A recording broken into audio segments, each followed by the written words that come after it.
Hello, my awesome friends. This is Yogi Zen Dude with Dome Peace Church, and down here to meet with Steve Spangler here at the Exotica Rare Fruit Nursery in Vista, California. Here, and just real excited to be here. I've watched a few videos on it on YouTube, and Steve is. He's supplying trees for Bruce Perlin and the Kins domains up there at Dolan Springs and other places where we're going to have the Kins domains too. And it's possible we might have a Kins domain right next door. There's 3 acres right next to Exotica that we're looking at too there, so it's possible we'll have one right here with Steve. So excited, we're going to meet Steve here in a few minutes here and get started. All right, peace. There's my dad.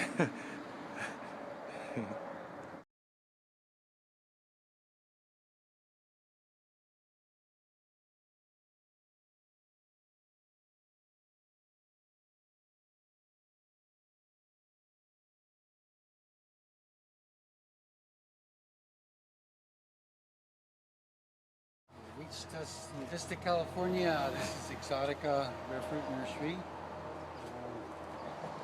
Customers see when they enter. Over 300 fruit trees from all over the world here, mature 20, 30-year-old plants, all directions, black sapote. There's your Chilean wine palm there from Chile. That's beautiful. Makes these beautiful kernels, and then when they're cracked open, they're like little coconuts. They call them coquitos in Chile, Peru. Wow. Young plants there. White sapote over here. Over in this section, we have tropical guavas. These are pictures of some of the fruit later in the season of the many varieties. That's all the tropical guavas and pineapple guava. Reliable mango, there's the yellow tree tomato, mulberries, which will be coming in May, red strawberry guava, more mulberries, Spanish pumpkin, quiche, and squash, which we introduced to Wow, Thompson look at that. Morgan, 1978, I think it was. It was when we were a seed company, Exotica Seed Company, when we first started in 1974. That grows on a tree? No, it's a squash vine, winter squash. Oh, okay. And then as we Just enter beautiful. into the nursery, here's another fruit of the Andes. The cherimoya. There's a Look few at that. fruits in there. They're still young. That's a beautiful skin on it, almost like leaves laid down on there. Really They're cool. popular. They'll grow in the Mediterranean. You find them in Uh-huh. Santa Barbara, in New Zealand, and Southern California, wherever avocados can grow. Different cherimoya. Oh, okay. Wow.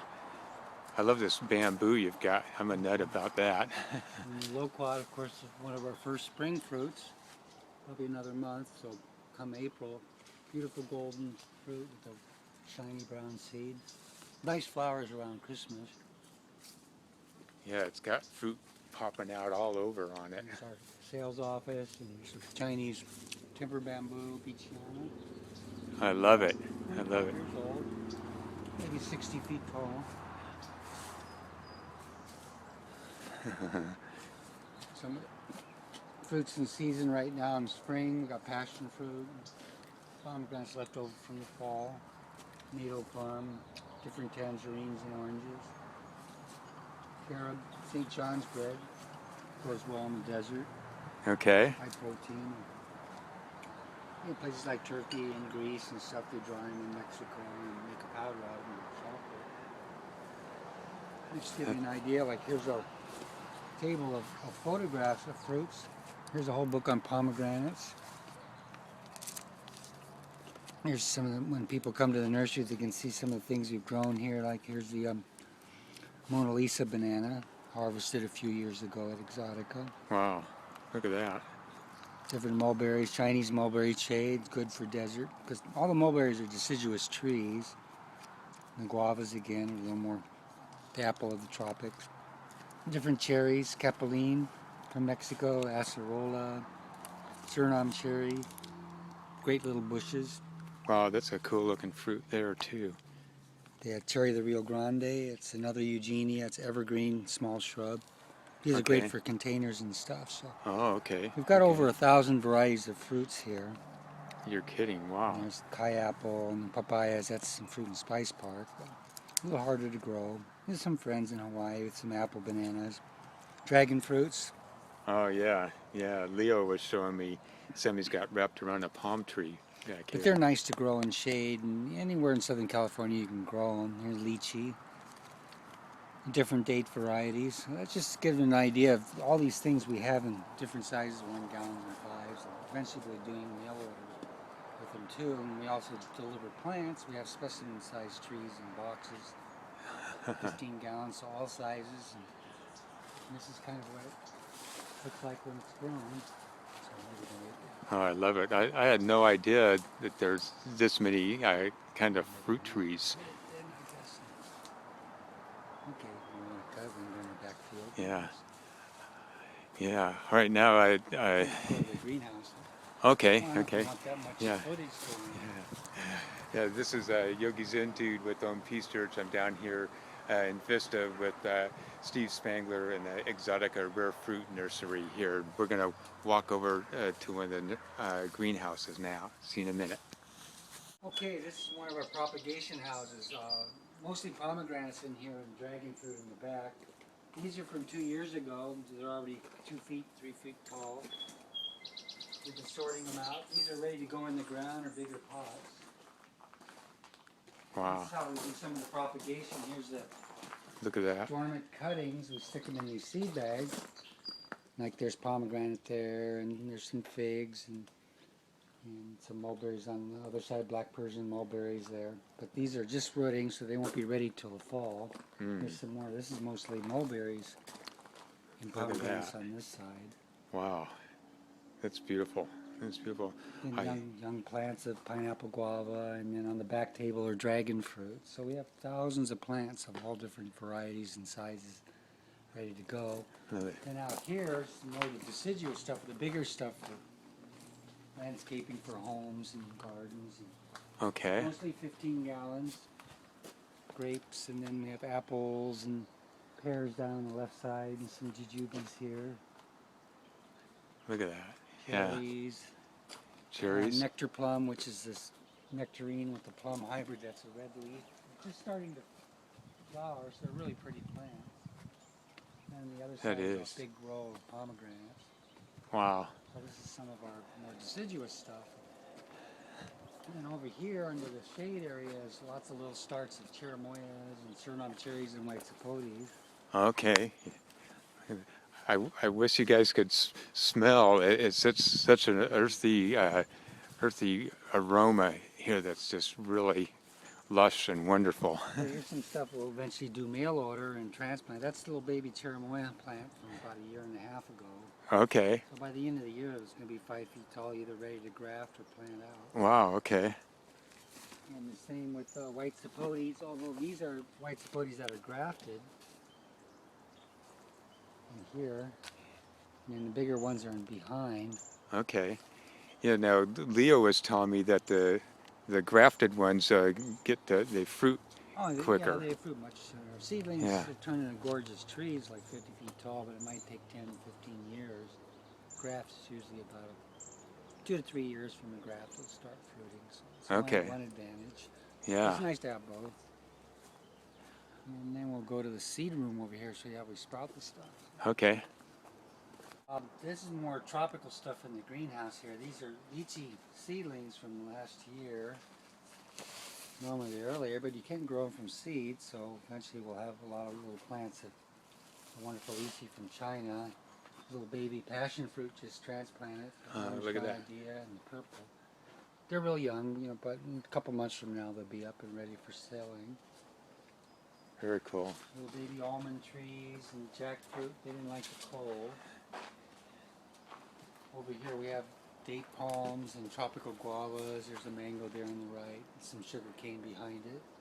Wow, okay. And then inside the greenhouse here, this is like a cell within the greenhouse, so it's extra warm. Yeah. The seed sprouting. Okay.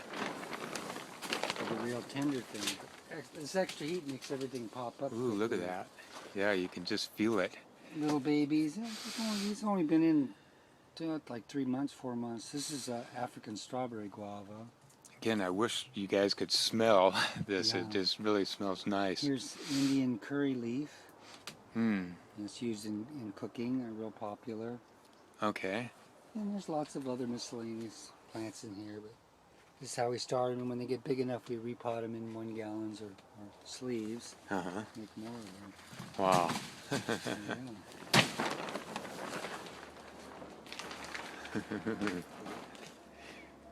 Yeah. Very cool. Very cool. Yay. Next. Here we go.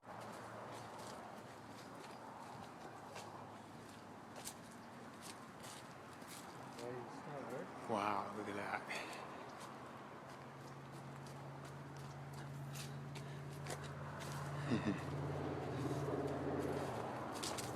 I'm going over to the back area.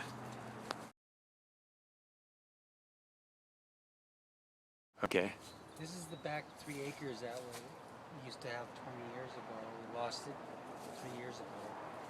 It's available. We're hoping to get it back and bring back all the trees. There's over 800 fruit trees on this side of the Wow. orchard.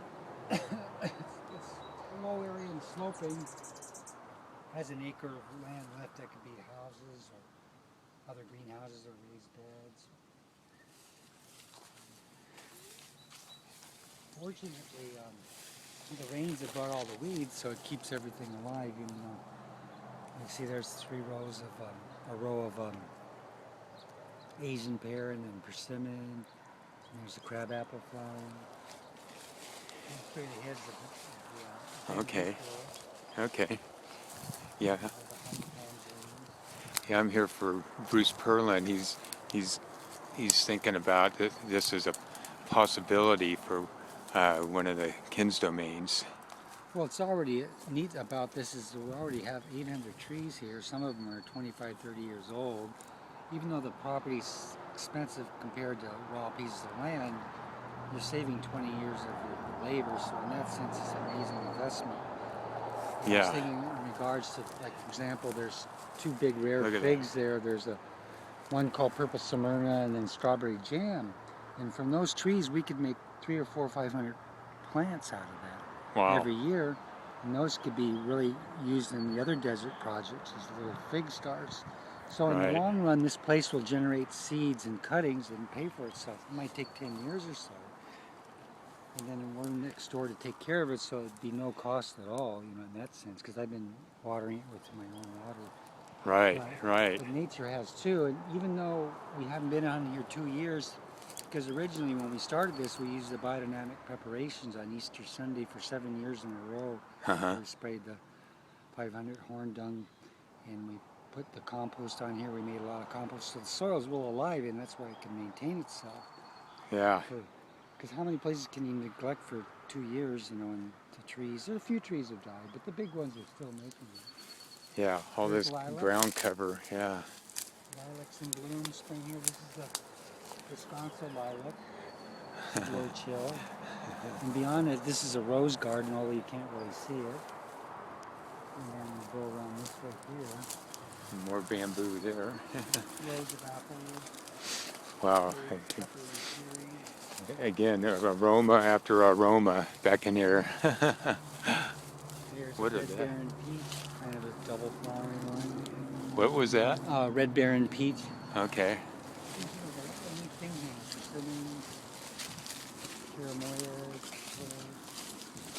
Here's some great big mulberries up here. Okay. Okay. Wow. Look at that.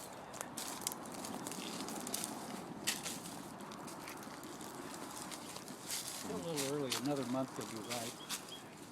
Look at them coming out. Yeah. And then there's a bamboo forest of all these timber bamboos, golds and blacks. God, yeah. I'm a nut for bamboo. You got a couple different kinds here, huh? Is this a black? One from Burma. Okay. In Calamus, they call it teddy bear. It's kind of a silvery one. Okay. And we've got this running type timber with a golden groove. Nice, straight, Beautiful. good 50-footers. And all these, part of these could be dug up every year and spread. And the other ones are clumpers. There's asper, and there's just a lot of neat varieties here. Yeah. Okay. Bamboo heaven.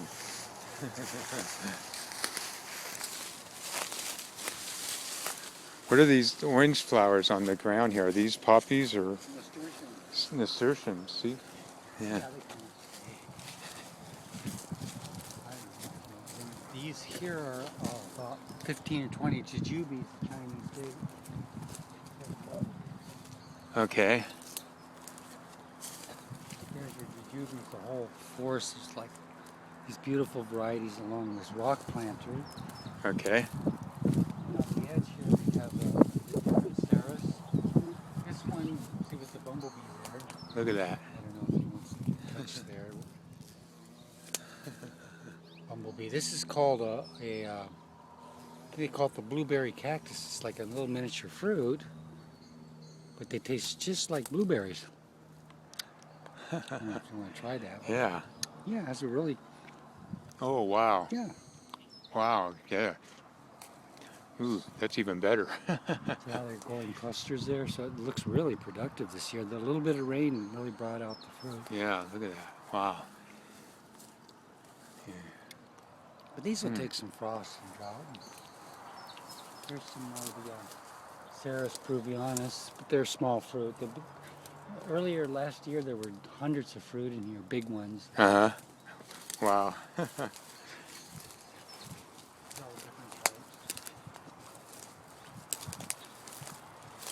So the landscape here is kind of, it's sustaining itself with all this ground cover and everything, huh? But it'd be nice to eventually put the mulch in here, recompose, open Yeah. this area up, and this could be all nursery stock. And you'll see in our earlier video 10 years ago, this was just all fruit trees.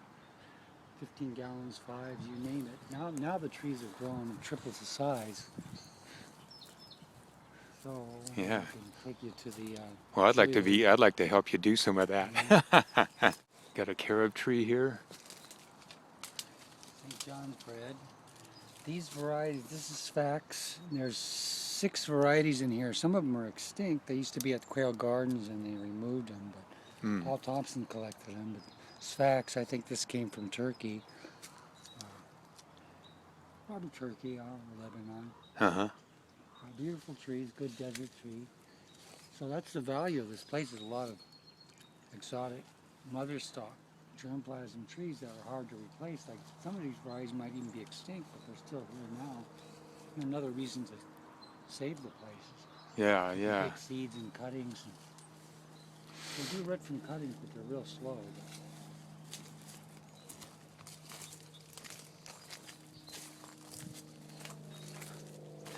That's a forest back in here, yeah.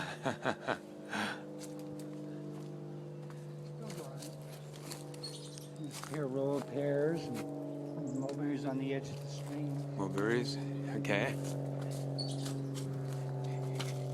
Listening to the birds back in here too. Yeah, another month there's going to be a lot of shade in here. Got 2 rows of persimmons. Oh, okay, wow. Yeah. What are these flowers here? That's oxalis. Oxalis? Beautiful. It's a little soil. Low cuts. Still a little early for them.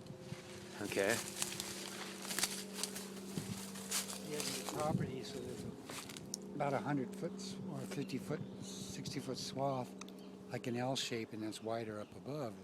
Okay. This could be garden beds, or it could be a few trailers or Yeah. stuff for the students or little cabanas or a little workshop. Okay. Okay. When we had our fundraiser, we had a big tent here, and we had music here, and Yeah. food, and videos, and a lot of theater and stuff. Really? Okay. This is, years of nothing going Such a beautiful area. on.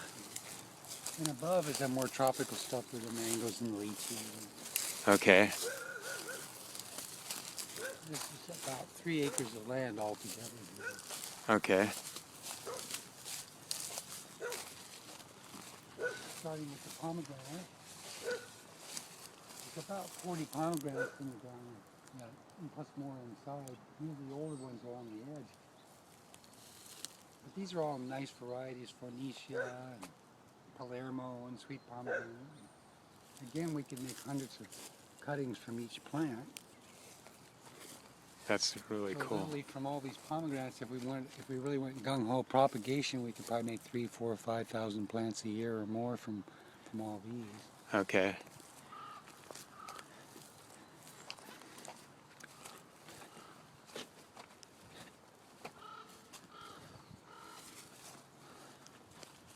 And over here is the cherimoya gold, and white sapotes here.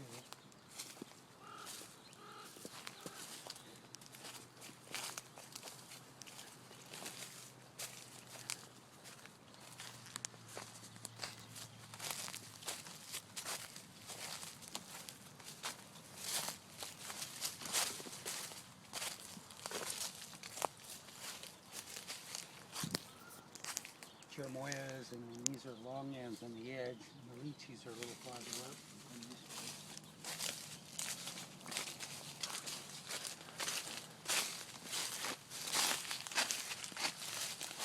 Oh yeah. These aerators didn't take, but we'll redo them again. But they make roots in here, and we cut them off and make a new branch. That's. I hadn't seen that before until I learned There's about it some from roots you. on this one here. Okay. Anyway, those are way from a couple of years ago.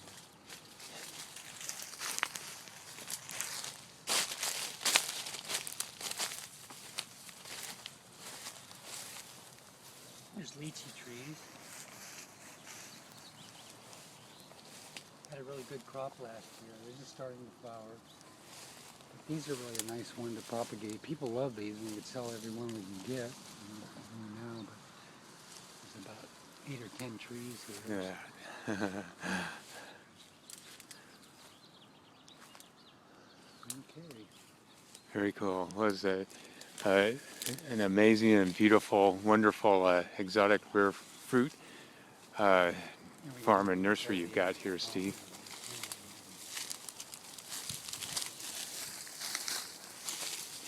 Are these lemon here or lime? No, they're oranges. Oranges? Okay. Cocktail grapes.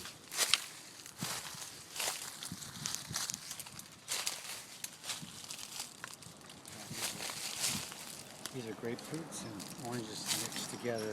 Really? Okay. It's called cocktail grapefruit. I never. The edge of the property.